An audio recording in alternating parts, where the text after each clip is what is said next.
పక్షాలు అది రాజకీయం చేయడమో లేకపోతే ఇలాంటివన్నీ చూస్తూనే ఉంటాం చాలా విషయాల్లో. లేకపోతే రాహుల్ గాంధీ గారికి సంబంధించి అది గాంధీ ఫ్యామిలీ కాదు ఖాన్ ఫ్యామిలీ అని మాట్లాడిన సందర్భాలు చూసాం. అసలు ఎక్కడ ఫుల్ స్టాప్ పడుతుంది ఈ అంశంలో? ఎక్కడ ఎవరు సరిదిద్దుకోవాలి? అమిత్ షా గారు సరిదిద్దుకోవాలండి. పార్టీకి సంబంధించినటువంటి వాళ్ళు ఇచ్చినటువంటి మాటలు మాట్లాడినటువంటిది అమిత్ షా గారే వెనక్కి దగ్గర. ఇక్కడ మోదీ గారు కూడా కొంత బాధ్యత తీసుకుని చెప్పాల్సింది పోయి ఆయన కూడా సపోర్ట్ చేస్తూ ట్వీట్ చేస్తున్నారు అనేది విపక్షాల వాదన. ఒకటే కదా, ఇద్దరు ఒకటే కదా. గుజరాత్ వాళ్ళు ఇద్దరు బీజేపీ, ఇద్దరు ఆర్ఎస్ఎస్. ఇద్దరికి తెలియకుండా ఏం జరగదు భారతదేశంలో. వాళ్ళిద్దరే ప్రధానమంత్రి, వాళ్ళిద్దరే హోంమంత్రి, వాళ్ళిద్దరే కేంద్ర కేబినెట్, వాళ్ళిద్దరే అన్ని రాష్ట్రాల ముఖ్యమంత్రులు, అంతా వాళ్ళిద్దరు తోటే మొత్తం. ఇంకొక అదాని ఒక అతను ఉన్నాడు. కొన్ని అంశాలలో అజిత్ దోవల్, ఇలా నలుగురిది తప్ప భారతదేశంలో ఎవరిది ఏమీ నడవదు. ఇద్దరు ఒకటే చోట విత్డ్రా చేసుకుంటా అంటే బెస్ట్. ఎందుకంటే ఇప్పుడు వాళ్ళు విత్డ్రా చేసుకునేటువంటి పరిస్థితుల్లో లేరు. ఎందుకంటే మేమే తోపులము, మాకు భారతదేశంలో ఎదురు లేదనే ఒక మైండ్ సెట్ లోకి వెళ్ళిపోయారు. అమిత్ షా గాని మోడీ గాని మాకు భారతదేశంలో ఎదురు లేదు అనే మానసిక స్థితికి వెళ్ళిపోయినటువంటి ఉన్నది. మన మహారాష్ట్ర ఎలక్షన్స్ కావచ్చు, ఇవి గెలిచినటువంటి నేపథ్యంలో వాళ్ళు 400 అన్నారు, 240 వచ్చినప్పుడు కొంచెం తగ్గినట్టుగా అయింది. ఇప్పుడు అసలు మహారాష్ట్ర ఇది వచ్చిన తర్వాత మాకు ఎదురే ఉండదు భారతదేశంలో. అందుకే జమిలీకి చాలా వేగంగా పావులు కదుపుతున్నారు. జమిలీ ఎలక్షన్లు ఇదే 3లో జమిలీ ఎలక్షన్లు తీసుకొచ్చి మన కొట్టే 3 ఏళ్లలో 4 ఏళ్లకు ఎలక్షన్ వచ్చేసి మళ్ళీ ఇంకొక టర్మ్ కోసం రెన్యువల్ చేసుకోవాలి ప్రజల వద్దకు పోయి ఇటువంటి చెప్పేటువంటి అంశం. ఇన్ని సంవత్సరాల కాలంలో చేసినటువంటి దాంట్లో సరే ప్రజలు ఒక సెంటిమెంట్ తోటో ప్రజలు సపోర్ట్ చేస్తున్నారు అంటే సపోర్ట్ చేస్తున్నారని అనుకోవాలి కదా. మరి దానికి సంబంధించి సపోర్ట్ ఇట్లా ఈ అభివృద్ధి జరిగిందంటే అభివృద్ధి జరగలేదు, అభివృద్ధి జరగకపోయినా ప్రజలు ఎందుకు సపోర్ట్ చేస్తున్నారు అనే క్వశ్చన్ వస్తుంది. ప్రజలు ఎందుకు సపోర్ట్ చేస్తున్నారు అంటే ఒక మతానికి సంబంధించినటువంటి అంశము ప్రజల్లోకి ఒక సెంటిమెంట్ భావజాలం బాగా వ్యాప్తి చేసినటువంటి నేపథ్యంలో ఆ భావజాలంతో ప్రజల మైండ్ సెట్ నిండిపోయి ఉన్నది. ప్రస్తుతం అది కొంతకాలం నడుస్తుంది. అది ఇప్పుడు 15 ఏళ్ళు నడుస్తుందా, ఇంకో 5 ఏళ్ళు నడుస్తుందా అనేది భవిష్యత్తు నిర్ణయిస్తుంది. ఆ భావజాలం ప్రజల్లో నాటకపోయినటువంటి నేపథ్యంలో ఎప్పుడైతే ఆ పొరలు తొలగిపోతాయి ప్రజలకు కూడా ఉన్నటువంటి, అప్పుడు మరొక కొత్త రాజకీయము, కొత్త తరహా రాజకీయము ప్రజల్లో డెమోక్రసీకి సంబంధించినటువంటి అభివృద్ధికి సంబంధించినటువంటి ఎజెండాతో వచ్చేటువంటిది ముందుకు వస్తుంది. అప్పటి వరకు ఇదే కనిపిస్తుంటది. వీళ్ళు నిర్ణయాలు చేసింది రామ మందిరము, 370 ఆర్టికల్ ఇవే ముందు పెట్టారు.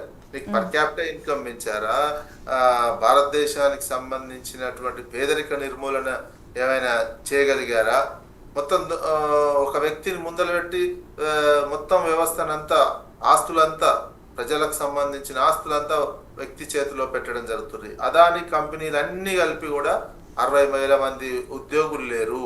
60,000 మంది వ్యక్తులకు ఉద్యోగాలు కల్పించినటువంటి వ్యక్తి ప్రపంచ ధనవంతుడు ఎట్లా అవుతాడు? అంత ఉత్పత్తి లేనటువంటి వ్యక్తి ప్రపంచ ధనవంతుడు ఎట్లా అవుతాడు? ఇదంతా దోపిడీ చేసిందే కదా. ఎగ్జాంపుల్ 60,000 మంది అంటే మన ఆర్టీసీ ఉందండి, ఆంధ్రప్రదేశ్ తెలంగాణ ఆర్టీసీ కలిస్తేనే 1,00,000 మంది ఎంప్లాయీస్. 1,00,000 మంది ఎంప్లాయీస్ ఉన్న ఆర్టీసీ సంస్థ ప్రపంచ నెంబర్ 1 కావాలి ఆ లెక్కన చూస్తే. ఎలాంటి ప్రొడక్షన్ లేదు, ఏది లేదు. ఉత్తర ప్రభుత్వాల నుంచి ఆ ఆస్తులు కొట్టేసి ప్రపంచ ధనవంతుడు అయినటువంటిది. అది ప్రజలకు ఇప్పుడు కొంచెం ప్రజలందరికీ కూడా అదొక వినసొంపుగా ఉంటున్నది. ప్రపంచ ధనవంతుడు ఇండియా అతను కావద్దా అనేటువంటి అంశము ఒకటి తీసుకొస్తున్నారు ముందుకి. హిందూ మతానికి సంబంధించి ఇంకా అది చేస్తే అదాని హిందూ కాదు, అదాని జైన్కి సంబంధించినటువంటి వ్యక్తి, ఇంకా జైన మతం ఫాలో అవుతున్నటువంటి వ్యక్తి. ఈ రకమైనటువంటి పేరు హిందూ మతం పేరు, హిందూ ఉన్మాదాన్ని ప్రజల మైండ్ లోకి చొప్పించి వెనకంగా మొత్తం దోపిడీ చేస్తున్నటువంటి వ్యవస్థను ఎస్టాబ్లిష్ చేస్తున్నారు. ఆ ఎస్టాబ్లిష్ చేస్తున్నటువంటి వ్యవస్థ మీద ప్రజలే చైతన్యవంతమై రాజ్యాంగం సంబంధించినటువంటి స్ఫూర్తి, రాజ్యాంగం కల్పించినటువంటి హక్కులను అమలు చేసే విధంగా ప్రజలందరికీ సమాన అవకాశాలు కల్పించేటువంటి రాజ్యాంగాన్ని ఇంప్లిమెంటేషన్ చేసే వైపు వెళ్లాల్సినటువంటి అవసరం ఉంది. ఇప్పుడు ఆ పరిస్థితి అయితే గుజరాత్ ఇద్దరికి ప్రధానమంత్రి గారు కావచ్చు, అమిత్ షా కావచ్చు, భారతదేశంలో అట్లాంటి రాజకీయ వ్యవస్థ కానీ అట్లాంటి పేదరికం లేని సమాజం కానీ ఉండవద్దు అనే భావమే ఎక్కువగా కనిపిస్తుంది. అందుకే అవమానం, అసలు యాక్చువల్ గా అది ఎంత అవమానకరమైనటువంటి మాట అన్నారు అంబేద్కర్ గారి గురించి.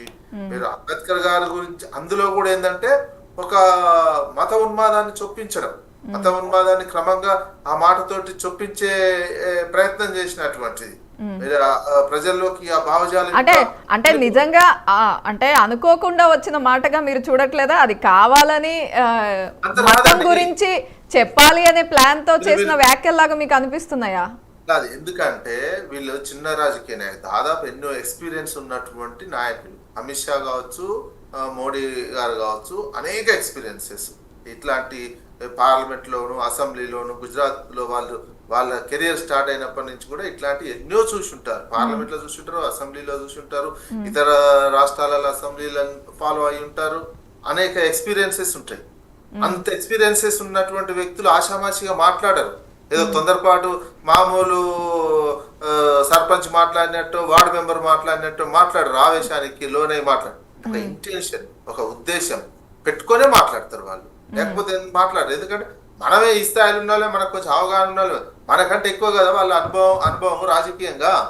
ఆ రాజకీయంగా అనుభవం ఉన్న వాళ్ళు అట్లాంటివి మాట్లాడారు అంటే ఇంటెన్షనల్లీ, ఉద్దేశపూర్వకంగా వాళ్ళు చెప్పాలనుకున్నటువంటి మ్యాటర్ని ప్రజలకు కన్వే చేయటం కోసమే అది మాట్లాడతారు తప్ప అది టీనేజ్ పిల్లగాడు కాదు. కానీ ఇక్కడ విజయ్ కుమార్ గారు వారు నిజంగా ఇంటెన్షనల్ గా మాట్లాడుంటే అది వారికే ఎఫెక్ట్ అవుతుంది కదా. ఖచ్చితంగా అది వాళ్ళ వైపు నుండి ఒక తప్పుడు ఆలోచనతో వాళ్ళు వ్యాఖ్యలు చేశారని వాళ్ళకు మైనస్ అవుతుంది. కానీ ఖచ్చితంగా వాళ్ళకి అది ప్లస్ ఎలా అవుతుంది? ఒకవేళ వారు ఇంటెన్షనల్ గా చేసి ఉంటే ఏం ప్లస్ అవుతుందని వారు ఆ వ్యాఖ్యలు చేశారనుకుంటున్నారు మీరు? అక్కడ ప్లస్ అయ్యేది దేవుణ్ణి ముందర పెట్టారు కదా. హిందూ దేవుడు గొప్ప అనే అంశం క్రమంగా చొప్పించడం, అది వాళ్ళు ఆ రకంగా పాజిటివ్నెస్ తీసుకుంటారు. కొంతమంది ఇట్లా నెగిటివ్, ఇది అంబేద్కర్ కి సంబంధించినటువంటి 2 రోజులు నడుస్తుంది, 3 రోజులు నడుస్తుంది, తిడతారు. 2 రోజులు తిట్టని, 3 రోజులు తిట్టని, 10 రోజులు తిట్టని అనుకుంటారు.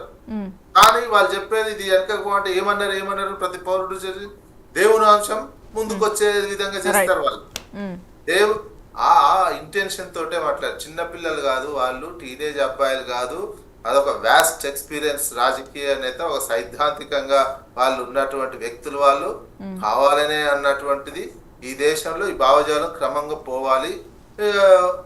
క్షమాపణ చెప్పకుండా అలానే ఉంటే ఇంకా మరింత వాళ్ళు ఆ యాంగిల్లో ఆలోచిస్తారు. సిద్ధాంతం వాళ్ళు ఆ యాంగిల్లో ఆలోచించి మతానికి సంబంధించినటువంటి ఎజెండానే భారతదేశంలో మేము రూల్ చేయడానికి కారణం అనేది దాన్ని నిరంతరం ప్రజల మనసుల్లో చొప్పించడం, ఆ సెంటిమెంట్ని ప్రజల్లో కంటిన్యూషన్ చేయటం కోసమే ఇలాంటివన్నీ అంటారు. ఇంకా కొద్ది రోజులు పోయినాక ఇది కొద్ది రోజులు నడుస్తుంది. తర్వాత మేము పీఓకే మీద దాడి చేస్తున్నామని బాంబు వేస్తారు ఒకసారి. అది ఒక కొంతకాలం బాంబులు వేయాలి, పీఓకేని యాక్టిఫై చేసుకుంటున్నామని ఒక సెంటిమెంట్ రెచ్చగొడతారు. ఇట్లాంటి వన్ నేషన్ వన్ ఎలక్షన్ తీసుకొచ్చి ఇట్లాంటి కార్యక్రమం కూడా చేసే ఆలోచన ఉంటది. ఇట్లా వ్యాస్ట్ ఎక్స్పీరియన్స్ ఉండి ఇట్లాంటి భావజాలం, ఇట్లా మత ఉన్మాద రాజకీయాలు చేసే అటువంటిది మనం చూసినాం. హిట్లర్ని చూసినాం. ఏ రకమైనటువంటి వ్యవస్థ ఏర్పాటు చేసి ఏ రకంగా చేశారు, సేమ్ అదే ఫాలో అవుతున్నట్టే కనిపిస్తుంది. ఈ రకమైనటువంటిది భారతదేశం. ఎందుకంటే వీళ్ళు అనుకోవచ్చు నెగిటివ్ అవుతుంది కాబట్టి అవుతుంది. ప్రజల అవేర్నెస్ వచ్చినప్పుడు పిచ్చిగా నెగిటివ్ అయిపోయి కథలు అడ్రస్ లేకుండా వెళ్ళిపోయే పరిస్థితి వస్తుంది. హిట్లర్కి అయినటువంటి పరిస్థితి వస్తుంది. ఎందుకంటే భారతదేశము కొన్ని వేల సంవత్సరాల నుంచి అనేక మతాలు, అనేక జాతులు, అనేక కులాలతో నిర్మితమైనటువంటి భారతదేశము. ఈ భారతదేశాన్ని ఒకే మతం వైపు నేను కొంతకాలం డ్రైవ్ చేయొచ్చు, కొంతకాలం డ్రైవ్ చేయొచ్చు. ఆ మాట ఎందుకు, ఇటువైపు ప్రతిపక్షం కూడా అంత స్ట్రాంగ్ లేనటువంటిది. రాహుల్ గాంధీ సరిపోవట్లేదు. రాహుల్ గాంధీ వ్యవహార శైలి కూడా అట్లనే ఉన్నది. రాహుల్ గాంధీ కనుక కరెక్ట్ భావజాలాన్ని కరెక్ట్కు సంబంధించి కాంగ్రెస్ పార్టీ ప్రజల్లోకి తీసుకుపోలేకపోతుంది. ఎందుకంటే రాహుల్ గాంధీ ఏం చేస్తున్నాడు, దొంగను ముందర పెట్టుకొని నడుపుతున్నారు. ఇక సమాజం ఎక్కడ అంగీకరిస్తుంది? నువ్వు ఒక మోడీ లాంటి వ్యక్తిని ఢీకొట్టాలంటే నువ్వు అంతకంటే ఎక్కువ మంచి ఆల్టర్నేటివ్ చూపించాలి, అంతకంటే ఎక్కువ మంచి చూపించాల్సినటువంటి అవసరం ఉండే. మొత్తం ఎగ్జాంపుల్ చూసినట్లయితే వాళ్ళకు ఉన్నటువంటిది కర్ణాటకలో డికే శివకుమార్ మొత్తం కేసులు అలా అవినీతికి అతన్ని ముందర పెట్టుకొని నడిపినటువంటిది. కేరళలో సుధాకర్ ఆయనని పెద్ద అన్ని వ్యవహారాలు దొంగ. ఇక తెలంగాణలో చూస్తే రెడ్ హ్యాండెడ్ గా దొరికిన వ్యక్తినే ముఖ్యమంత్రి చేసి పెట్టుకునే ఇక ఎక్కడ అసలు కాంగ్రెస్ కు ఒకసారి అవకాశం ఉండొచ్చు, గెలవచ్చు కదా. దేశవ్యాప్తంగా పరువు పోతుంది కదా. దేశవ్యాప్తంగా నువ్వు రాజ్యాంగం పట్టుకొని తిరిగి నువ్వు పరిపాలించే చోట రాజ్యాంగం ఇంప్లిమెంటేషన్ చేయకుండా అంబేద్కర్ సూత్రాలు చెప్తే కుదరదు కదా. ఒక అంబేద్కర్ సూత్రాలు చెప్పి ఇంప్లిమెంటేషన్ చేయకపోతే ప్రజలు ఎట్లా విశ్వసిస్తారు? ఏదో తాత్కాలిక ఆవేశంతో గెలవచ్చు. దేశాన్ని మోడీని ఢీకొట్టాలన్నా, బీజేపీని ఢీకొట్టాలన్నా కాంగ్రెస్కి ఆ స్థాయి లేకుండా పోయింది. ఆ కాంగ్రెస్ వ్యవహారం అందుకే ప్రాంతీయ పార్టీలే భారతదేశం బీజేపీని అడ్డుకోవాలంటే ప్రాంతీయ పార్టీలే అడ్డుకుంటున్నాయి. ఎక్కడైనా ఫైట్ చేయగలుగుతున్నాయి సిద్ధాంత పరంగా. కానీ ఇంకెక్కడైనా తమిళనాడులో చూసినా, బెంగాల్లో చూసినా, ఉత్తరప్రదేశ్లో చూసినా, అదేవిధంగా బీహార్లో చూసినా, ఒరిస్సాలో చూసినా, ఎక్కడ చూసినా, తెలంగాణలో చూసినా, ఎక్కడ చూసినా ఏమవుతున్నాయంటే బీజేపీకి ఆల్టర్నేటివ్గా ప్రాంతీయ పార్టీలు మాత్రమే ఆ భావజాలాన్ని, మత ఉన్మాద భావజాలాన్ని అడ్డుకొని అభివృద్ధి వైపు, ప్రాంతీయ పార్టీలు ఉన్న చోట అంత ఇంతో అభివృద్ధి జరుగుతున్నటువంటిది కనిపిస్తుంది, అభివృద్ధి వైపు పోతున్నటువంటిది ఉన్నది. కాంగ్రెస్ పార్టీ ఈ నాయకత్వం వైఫల్యం చాలా క్లియర్ గా కనిపిస్తున్నది. దొంగలను ముందర పెట్టుకొని నడిపేటువంటి సిచ్యువేషన్ రాహుల్ గాంధీ విడనాడాలి. రైట్. సాయి కిరణ్ గారు ఒక్క నిమిషం చెప్పండి. ఇప్పుడు పార్లమెంట్లో ఇప్పుడు అమిత్ షా గారు ఇంటెన్షనల్గా